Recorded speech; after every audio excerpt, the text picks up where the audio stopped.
ले जी मेरे भाइयों, आज मैं आपको बताऊंगा कि एक साल में 365 दिन होते हैं और पाकिस्तान में पढ़ने वाले बच्चे एक साल में कितनी छुट्टियां करते हैं और कितना काम करते हैं एक साल में। ये देखें, नंबर 1 पे आज गर्मियों की छुट्टियां 2.5 माह होती हैं, तकरीबन 75 दिन बनते हैं। नंबर 2 पे आज सर्दियों की छुट्टियां 10 दिन होती हैं। नंबर 3 पे आज ईद उल अजहा की छुट्टियां 3 होती हैं। नंबर 4 पे आज ईद उल फितर की 3 छुट्टियां। नंबर 5 पे आज 14 अगस्त की 1 छुट्टी। नंबर 6 पे 23 मार्च 1 छुट्टी। नंबर 7 पे आज ईद मिलादुन नबी सल्लल्लाहु अलैहि वसल्लम की 1 छुट्टी। नंबर 8 पे आज हफ्ता और इतवार एक साल में 72 दिन बनते हैं।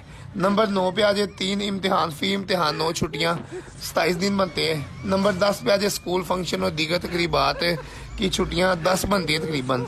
नंबर 11 पे आज बारिश, शादी, बुखार के बहाने करते हैं तो 5 छुट्टियां। नंबर 12 पे आज बच्चे की अपनी गैर हाजिरी कम अज कम औसत 10 दिन। नंबर 13 पे आज रिजल्ट जिस दिन निकला होता है उसकी 1 छुट्टी। ये देखे जी, कुल छुट्टियां 219 दिन बन जाते हैं। ठीक है, एक साल में दिनों की तादाद 365 दिन होती है। इनको इनमें से माइनस करें तो पढ़ाई के ज्यादा से ज्यादा मुमकिन दिन 140 दिन बनते हैं। लोग बच्चे ने क्या छनगना पढ़ना है ते भरावो, एक गल होर याद रखना, जे यही मामला दे ना स्कूलों दे ते फिर किसी भी बच्चे ने कायदे आज़म नहीं जे बनना।